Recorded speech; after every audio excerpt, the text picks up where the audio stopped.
Hi, this is Isabel Florence, and you are listening to You Are Light podcast, a safe space where we talk about mental health and well-being. Hello, my lovely. Welcome back. Today, I'm going to give you 15 nutrition advices to make you healthier and happier. So these are a few things that I've learned in the past couple of years that I feel have made a massive difference in my life, and some things that I've learned in my ongoing nutrition training. So if I were to work with someone as a health coach, these are 15 things that I would definitely mention no matter who I'm working with. The first step, as you know, with me, I always mention it, is awareness. So if you want to live a healthier life, feel better about yourself, about your body, about your energy levels, the first thing you need to do is take account of how you're living right now so that you can understand what it is that needs to change. So let's say you have made the decision, I'm going to make some changes. I would spend at least 1 week journaling everything that you eat, writing down everything that you eat, as well as writing down how you feel. Now, when I work with someone, I choose to focus on the whole person. So the first week, we look at not only physical health, but also emotional, psychological, spiritual, and social health. And we go through each of these and we analyze how fulfilled we feel in each. So if there's any change that you feel you should be doing about your health right now, especially when it comes to nutrition, I would suggest take at least a week to bring some awareness about your food, what you eat, and how you feel about it. How you feel about your food is as important as what you are eating. There's a study that has been done, and I'm going to try and find it for you, where it talks about two groups of people receiving the same smoothie. One is told this is a very unhealthy smoothie with high sugar content. The other is told this is a very healthy smoothie. And there is a difference between the two groups and how they digest that smoothie, just from the fact that they see it as either healthy or unhealthy. So our attitude to food is as important. This brings to number 2, which is gratitude. I think reminding yourself of the gift that food is for us is immensely important in creating a healthy, loving relationship to what we eat, as well as to our bodies. For a very long time, my relationship to food was very negative. There was a lot of shame connected to this relationship. So practicing gratitude whenever you go to eat can change your relationship to your food, and I think it's really important to have a healthy one. Also, the more you prepare your own food, the more gratitude you will feel for it, because as you take time to create this beautiful plate in front of you, your perspective towards it changes. You give more value to the things that you take care of for longer periods of time. So if you go to the shop and you buy some soy sauce, you will use it without really thinking about where it comes from. If you take time to make your own soy sauce, it takes so long. Every drop that you use will have a deep meaning for you. I'm not saying you have to make your soy sauce. I'm saying when you can, if you can, prepare your own food. Be present when you prepare your own food. Take your time when you are cutting a vegetable in half to look at the colors, to look at the shapes, the patterns. It's really beautiful. The third thing that I want you to consider is to let go of any limiting beliefs you might have when it comes to your diet. I think it is natural if we're told our whole lives, for example, oh, you are unhealthy. You enjoy unhealthy foods. She's the person in the family that likes fast food, or she's the person in the family that loves chocolate. We end up believing these stories that we're told about ourselves. Maybe challenge them. Maybe consider changing an identity of yours. That is natural and possible. The fourth thing that I would suggest is to just limit processed foods and focus on whole foods. I would say this is the most important lesson that I have learned in my life. Whenever you're buying anything, look at the ingredients. In your home, keep whole foods. These processed foods were created to make us crave them, to keep us going back for them because they are nutritionally deficient. And so your body recognizes that it has not been given what it needs. So you keep going back for more. There's also chemicals that they put in the food that are addictive. So it's natural for you to want more and more of it. So if you keep it in your house, just be aware that you are going to want to have it. Make the decision to prioritize whole foods. Fifth lesson is to add healthy foods to your diet instead of focusing on everything that you shouldn't have.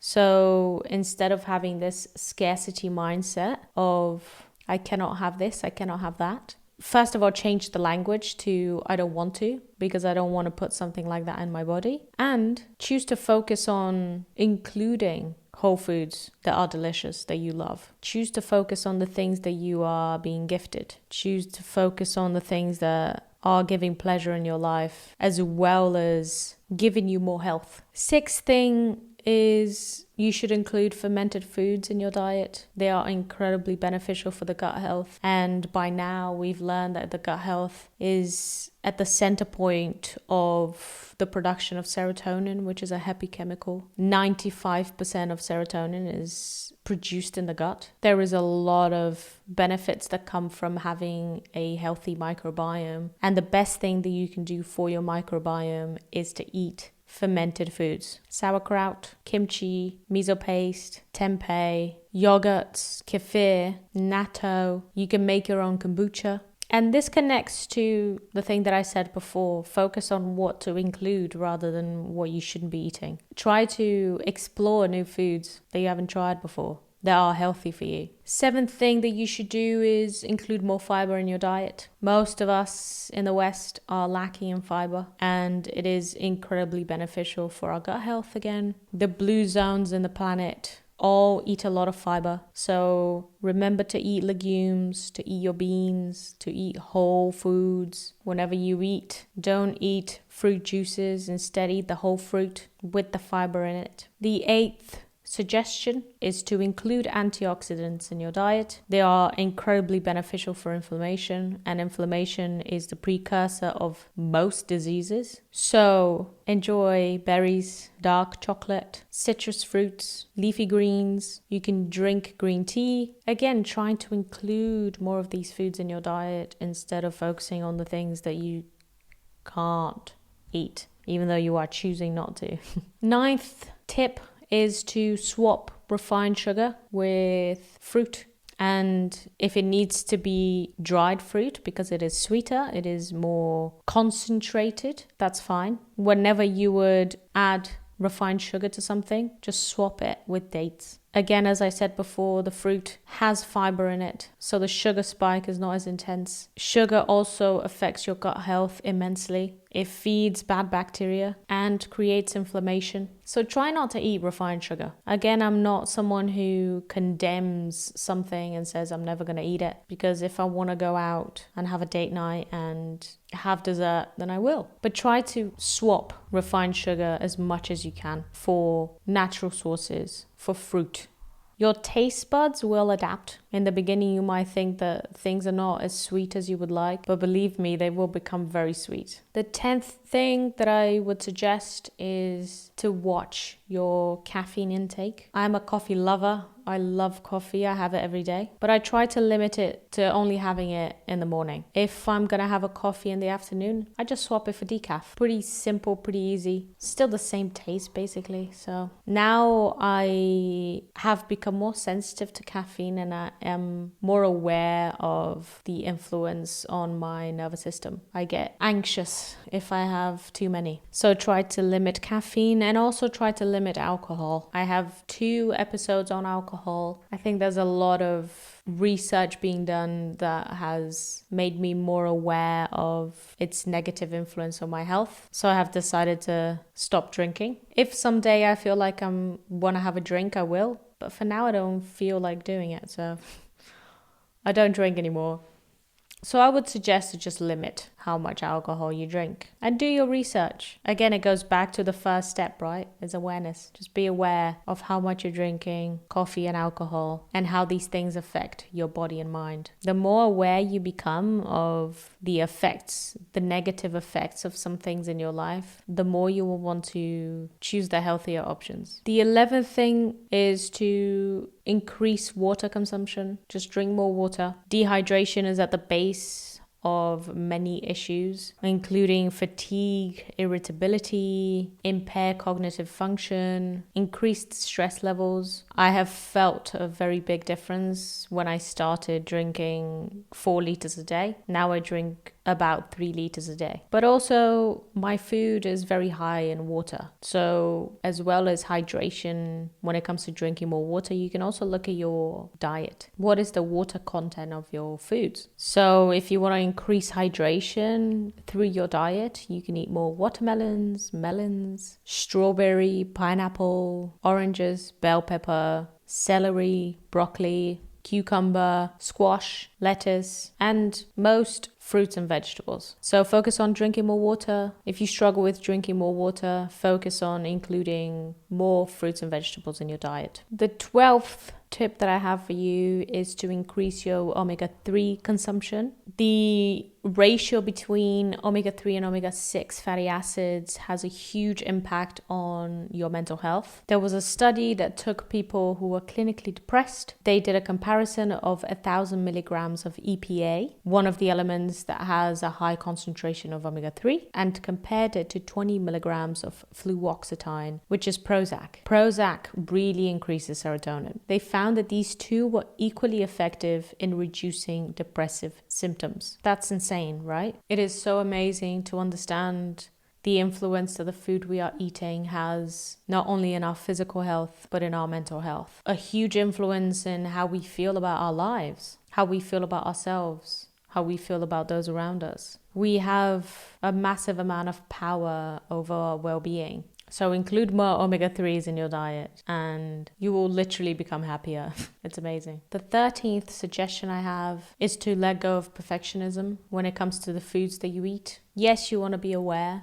Yes, you want to limit the amount of processed foods and refined foods you have. Yes, you want to limit alcohol and coffee, but you should not try to be perfect when it comes to your diet. Society has been built in a way that doesn't allow you to have anything near a perfect diet. Things have been manufactured for you to crave them, and they give you pleasure. And they are connected to our social circles. They are connected to how we reward ourselves. There's a lot more to your relationship to your food than you are even aware. Wanting to achieve perfection will only mean that you will not achieve it because it's not possible.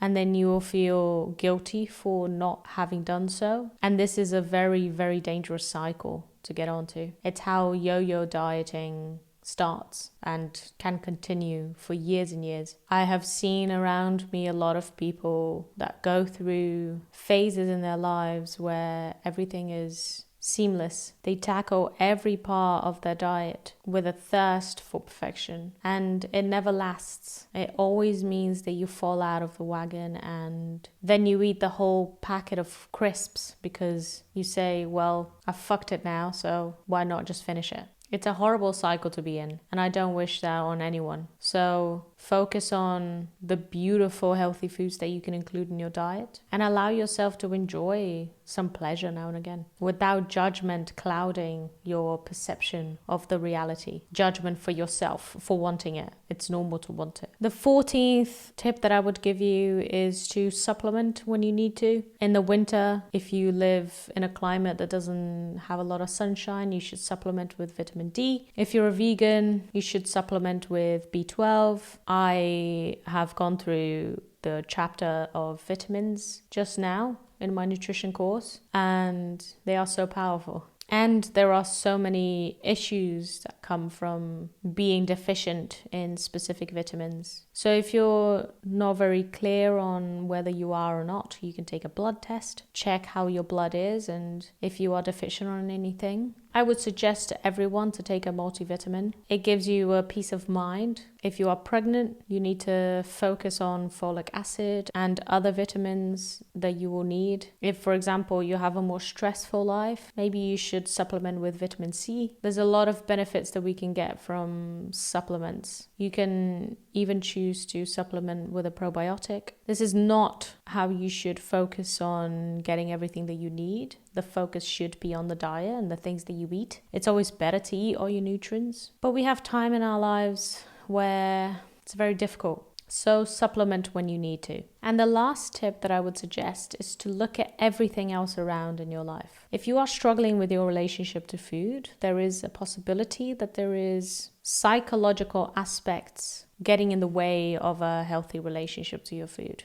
We use food to suppress our emotions, to numb our feelings. So if you are struggling, look at everything else in your life. Maybe you are not feeling seen and therefore you are looking for connection from your food. Maybe you feel lonely and the connection that you have with food is something that's always been there when you have felt like this. It soothes your loneliness. Maybe you feel like you lack control, so you try to find control through what you eat, and therefore you limit how much food you eat. You are a whole being and everything influences everything. So look at your physical health, your mental health, your social health, your spiritual health, your emotional health. And if you are struggling with food, try to understand the root cause of this search, of this disconnection, this struggle. I hope these 15 tips are very beneficial for you. I hope they make a difference. They certainly have made a massive difference in my life. I could probably go on and on because there's so much more to talk about. So maybe I'll do another one. Let me know if you have other tips that maybe I forgot about that I can maybe share with our community next time. I hope you guys enjoyed this episode. Please subscribe and I'll see you next week. All right? Bye-bye. Thank you so much for listening. All the links are written down on the show notes, as well as resources for anyone struggling with their mental health. Don't forget to subscribe so you're notified when we release new episodes. Also, feel free to share our podcast with your friends and family. And if you'd like to get involved, explore our content, or support our work, visit our website www.yourlight.earth. That's yourlight.earth. Also, don't forget to follow us on Instagram at u.r.light. Have a wonderful week, and I'll see you next time.